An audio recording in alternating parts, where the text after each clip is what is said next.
coming to you from Moscow. This is the Voice of Russia radio station. My name is Dmitry Babich, and I will be hosting today's discussion panel, which will connect our experts in Moscow, Washington, and London.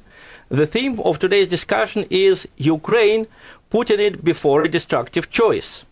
Well, the latest news from Ukraine is that the conflict continues to simmer in Crimea, a Russian-speaking region of the country, which is not ready to recognize the rule of the new government. Meanwhile, a new government cabinet was formed in Kiev. It is headed by Arseniy Yatsenyuk, and it was chosen by the Ukrainian parliament and the nationalist activists on the Maidan Square. This creates a wholly new situation in Ukraine, a nation of 46 million people, which for many years had been one of the most peaceful areas of the former Soviet Union. During the last 3 months, this country literally exploded in violence. Now we have more than 80 people dead there. Several buildings in the central Kiev were burnt down. How did this come about? What is to be done to exit the crisis? And how can we in future avoid putting Ukraine before a choice it hates to make, either Russia or the European Union? In order to discuss these issues, I have here in the studio in Moscow with me Alexei Pilko, the director of the Moscow-based Center for Eurasian Studies.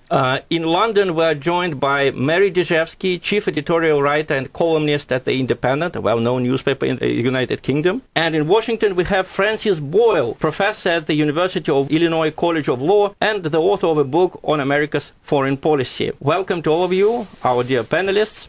Francis, do you think that what happened in Ukraine after Mr. Yanukovych basically surrendered his powers to the opposition, do you think that these were legitimate actions and that we have a legitimate government in Ukraine right now? Certainly not. It's very clear from the conversation intercepted by Assistant Secretary of State Nuland and the American ambassador in Kiev, Payet, that this was all orchestrated behind the scenes by the United States government, including spending millions of dollars for this purpose to overthrow President Yanukovych, who I'm not a supporter of his, but he was democratically elected by the Ukrainian people. And they relied on neo-Nazi fascist brown shirts effectively to launch a coup d'etat against a democratically elected government. That's really what went on here. And Nuland is a well-known neocon here in the United States, and Assistant Secretary of State for European Affairs, which is the top person working for Obama on these issues. So there's nothing legitimate at all about this. If you look at the new government, there's at least one person in there, the security minister, associated with Svoboda, which is a neo-Nazi group, and another person with Right Sector. Those are brown shirt neo-Nazis. And the whole government is now surrounded by these brown shirts on Maidan Square. So it's a very dangerous, volatile situation. Well, Francis, I think a lot of American journalists and a lot of British journalists would disagree with you. The usual view that you read in the American newspapers today is that not all Maidan activists were neo-Nazis. You should sort of separate the good people from the bad people there. So my next question is to Mary. Well, Mary, you have seen the revolution of 2004 and 2005 in Kiev. Why do you think this new revolution is a lot more violent? And can we see any grounds for optimism? You know, after the revolution of 2005, somehow the Party of Regions emerged and it reintegrated itself into the new power structure. Dialogue started. Do you expect some kind of positive development right now after the tragic events of the last few weeks? Well, in general, I am an absolutely incorrigible optimist. I find shafts of light where other people find them not at all. But here I find it very difficult to see an immediate improvement in the way things are. I think that the difference between 2004-05 and now, or at least I know what difference the protesters from now would say, which is that the violence was precipitated by the response to the protests, first after the European summit in November, where Yanukovych turned down the deal with the Europeans, and when there were quite what were described as quite brutal repressions against the protesters. And then again, it's not at all clear to me, and I don't think it's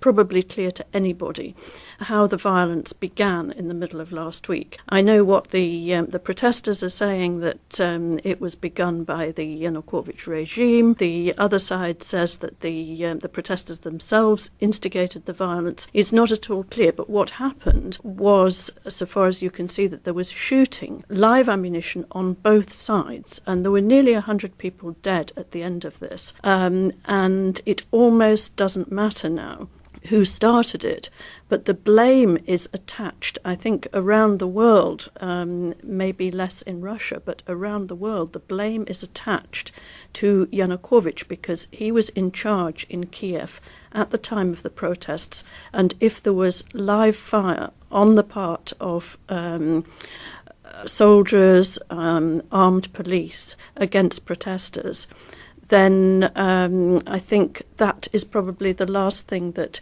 removed his legitimacy as a leader.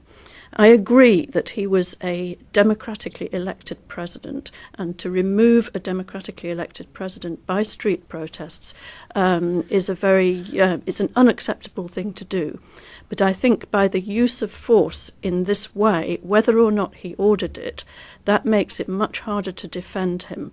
You could say that he excluded himself from power by that action. Well, Alexei, it looks like we're going to harbor Mr. Yanukovych here in Russia. We know from experience that not only nice people get political asylum. Some of the very bad people got political asylum in history, people like Ayatollah Khomeini, who spent late 70s in France. So would it be fair to send Mr. Yanukovych now back to Kiev to the kind of trial he's going to face there now? What's your opinion? Well, for me it's difficult to judge either Mr. Yanukovych is good or bad.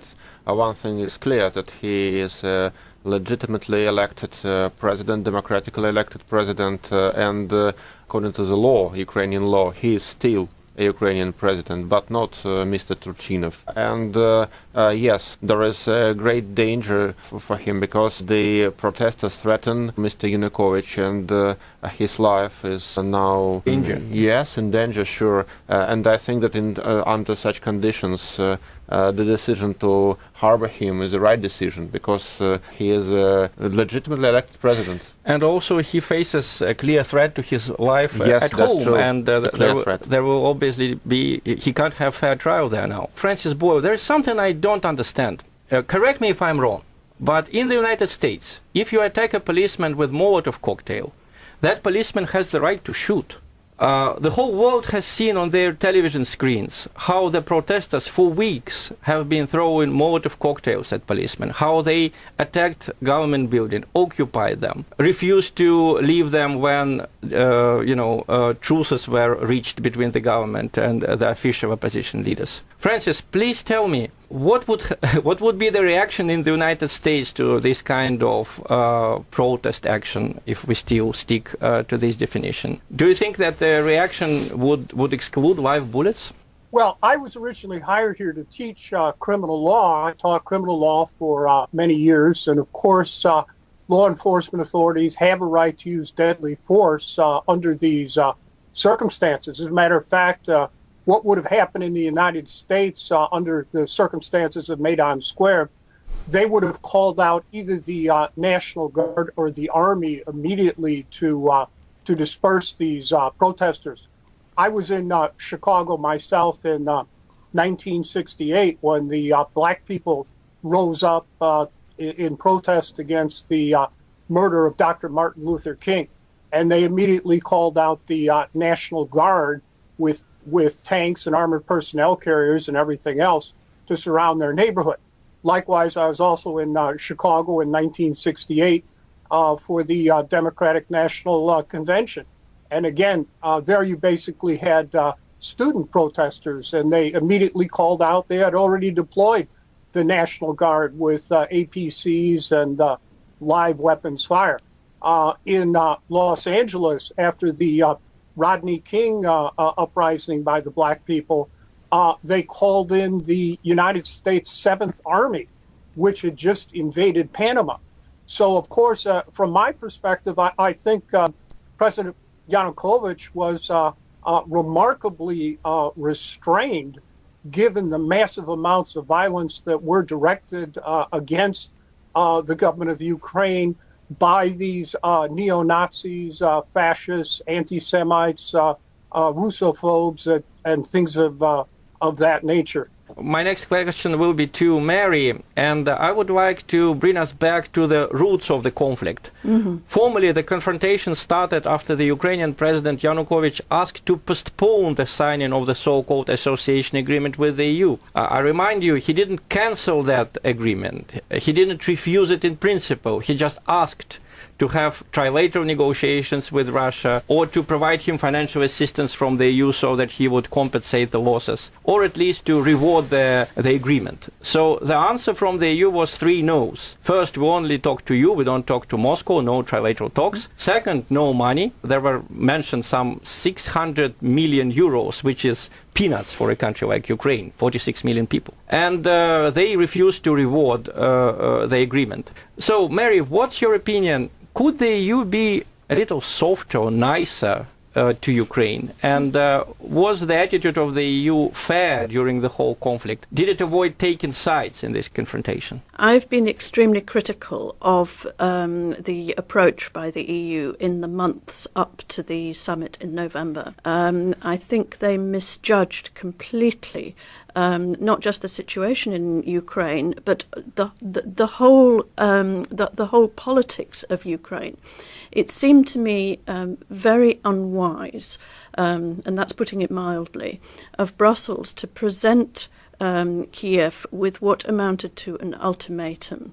You said, yes, they refused to delay the decision. Yanukovych asked for a delay, they refused. They couldn't grant a delay because their whole negotiation in the last few weeks had been based on, right, this offer is here, it's now or never, you have to choose between Europe and Russia.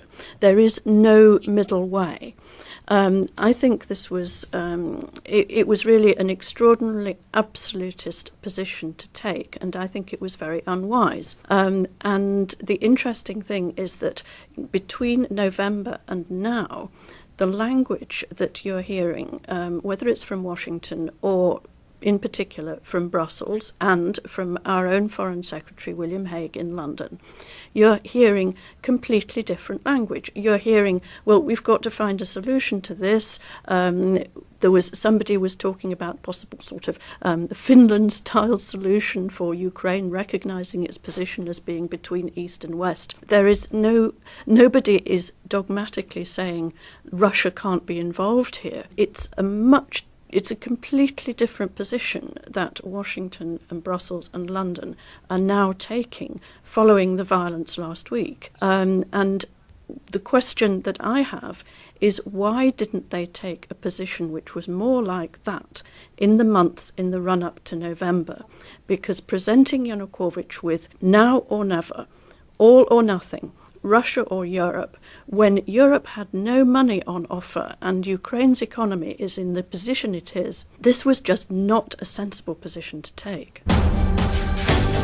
This is Radio VR, the voice of Russia, coming to you live from London. Stay tuned.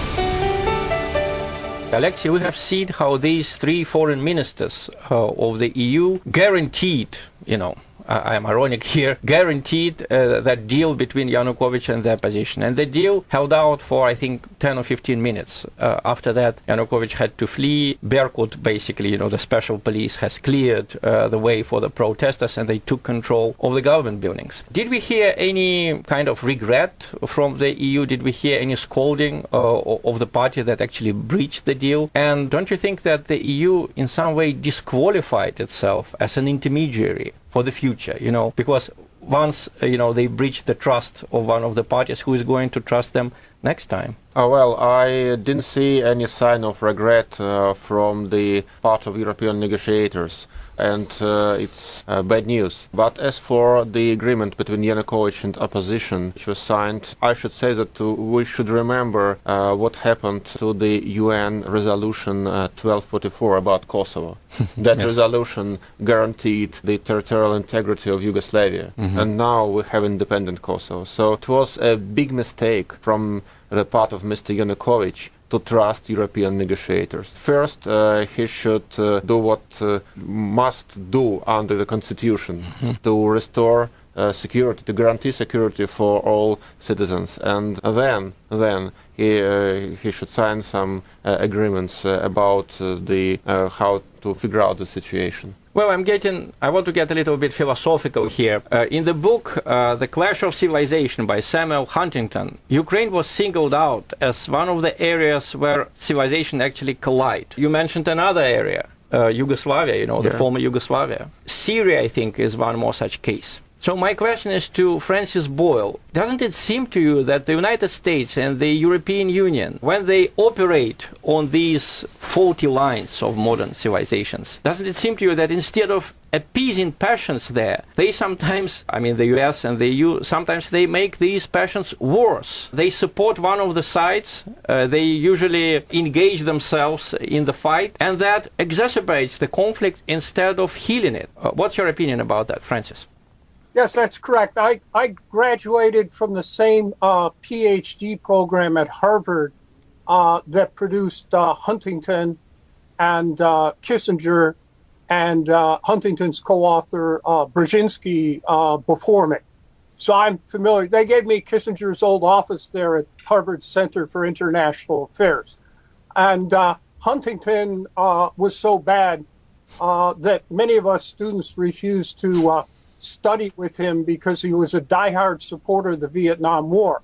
But if you read Clash of Civilizations, that has pretty much been the blueprint of American foreign policy since it was first published in Foreign Affairs, which speaks for the U.S.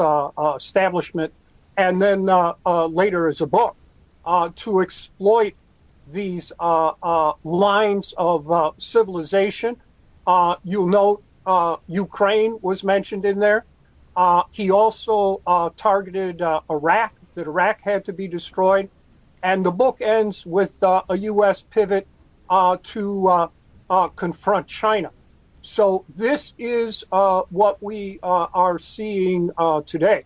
And I should also note his co-author, of course, my fellow Harvard PhD, Brzezinski, has publicly advocated the crack-up of Russia, and he is Obama's top foreign affairs advisor. He was Obama's mentor at Columbia, and it is Brzezinski who ran Obama's foreign affairs campaign in 2008, and pretty much everyone in the foreign affairs apparatus in the Obama administration has been vetted and approved by Brzezinski. Mention was made of this proposal in the Financial Times by Brzezinski to offer the Finland option for Ukraine. Well, that's completely duplicitous because today, as we know, Finland is a de facto member of NATO. It's aligned with the Partnership for Peace. It has troops in Afghanistan. So Brzezinski is pushing the same line against Russia now that he pushed against the Soviet Union back when we were at Harvard. Of course, he was before me, and Huntington, his co-author, now deceased, is just as bad as Brzezinski. Interesting, Francis. That brings us to my next question to Mary. Mary, how do you explain what Francis has just described? Why is there this hostility towards Russia? I think that Russia was pretty restrained during the whole crisis in Ukraine. We just offered a loan to Ukraine, which was probably something that could solve the problem. But still, first, there were always suspicions that Putin was somehow behind the violence in Kiev. Do you believe in these horror scenarios? And why do you think we keep hearing these horror scenarios from the West? Well, I think there's two different things. There's why do we keep hearing these horror scenarios, and in a way, why now? Why do we keep hearing them?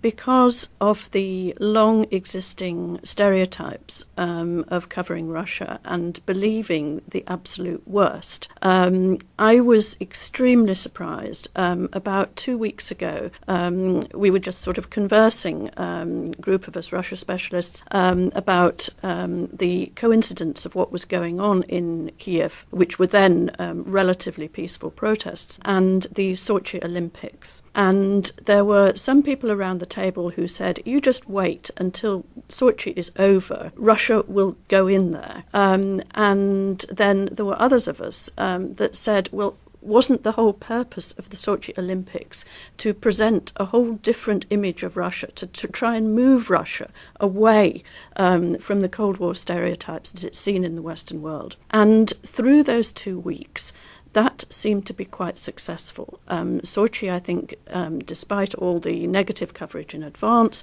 got quite positive coverage through the Games.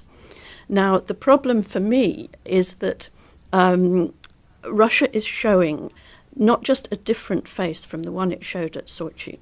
It's showing a face which fits in with previous stereotypes.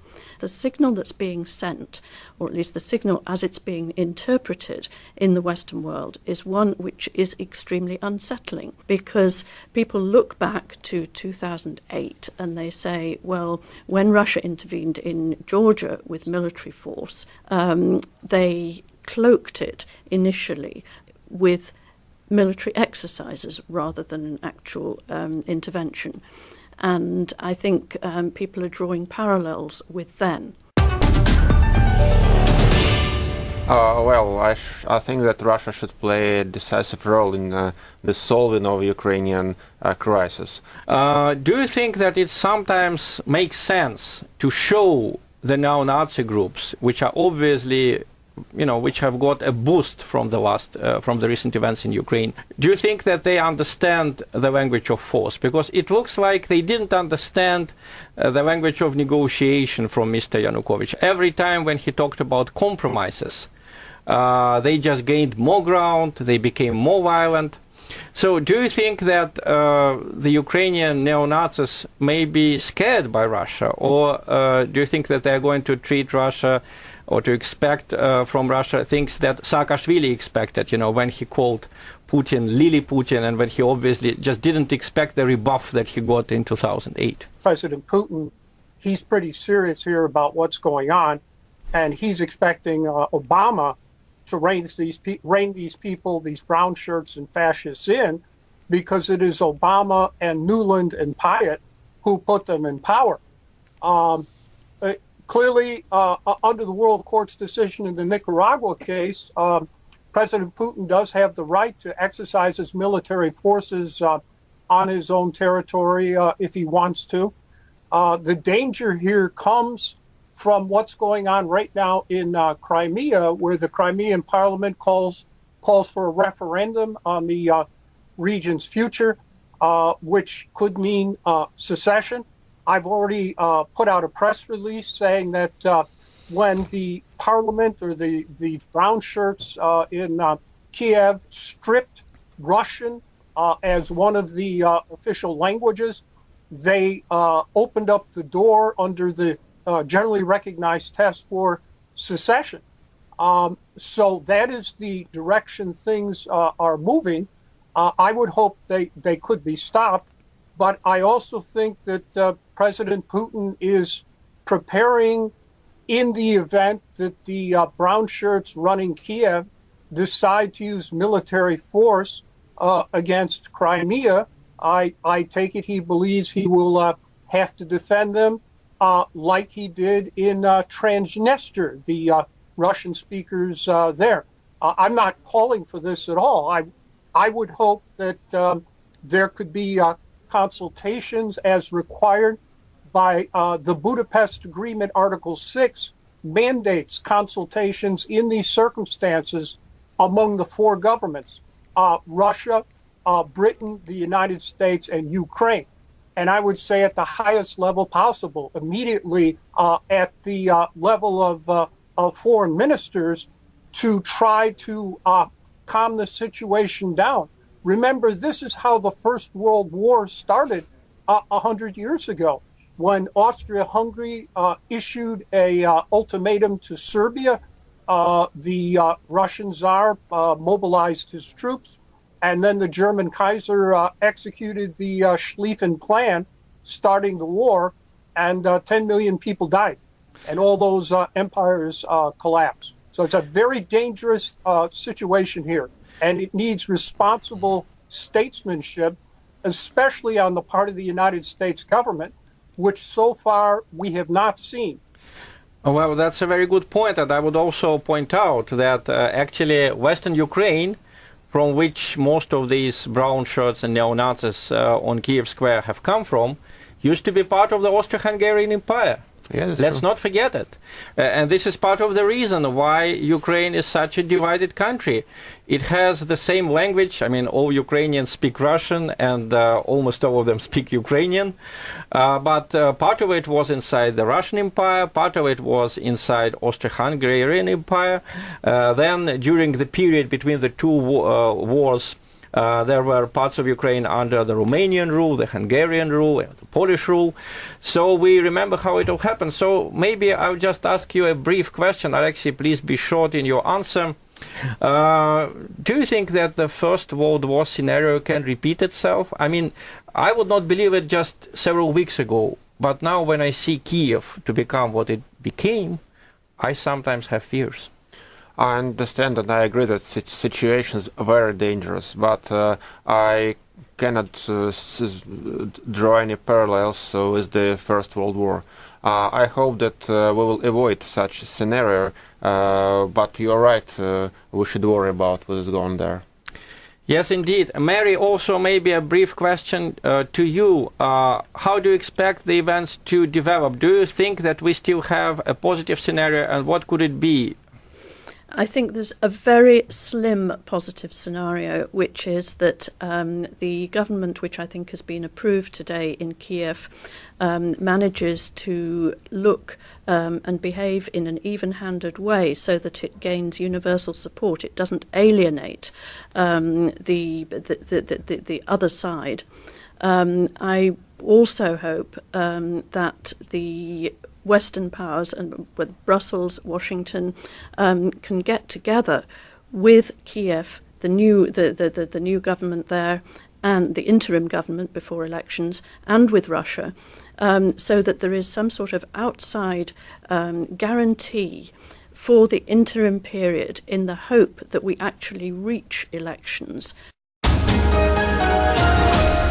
And this brings us to the end of this week VR live panel. The theme was Putin, Ukraine before a destructive choice. I was joined here by my three experts. Thank you very much for listening to us.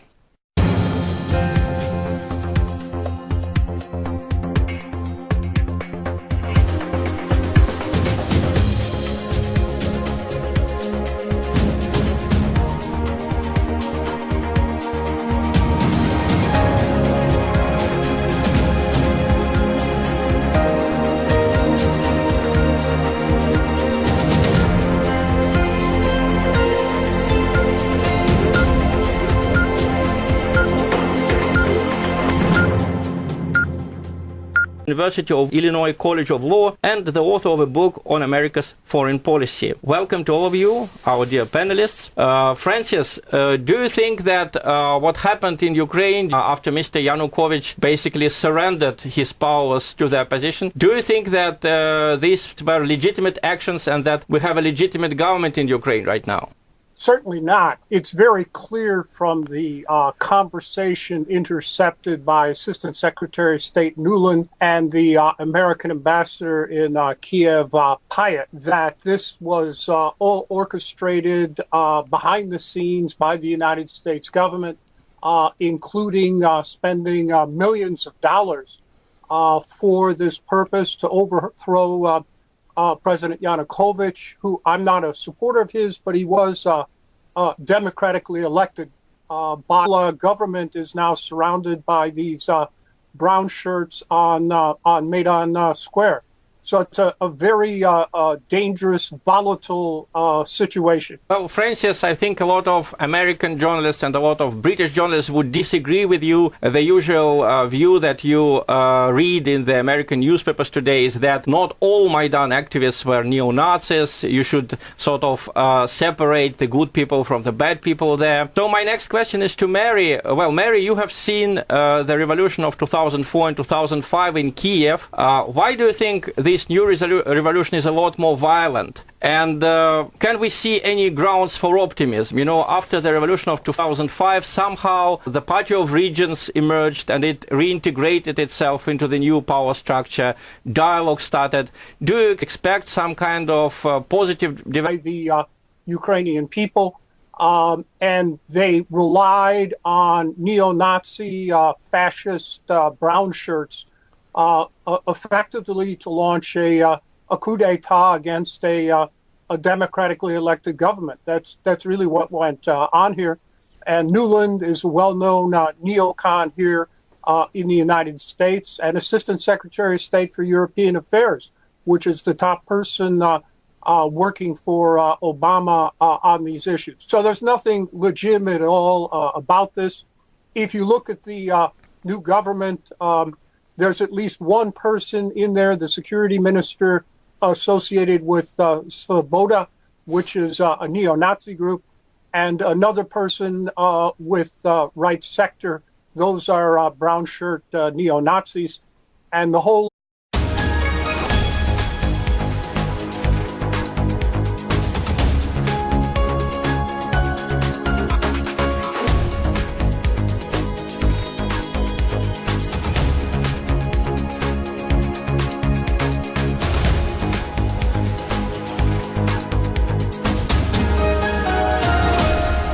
Coming to you from Moscow, this is the Voice of Russia radio station. My name is Dmitry Babich, and I will be hosting today's discussion panel, which will connect our experts in Moscow, Washington, and London.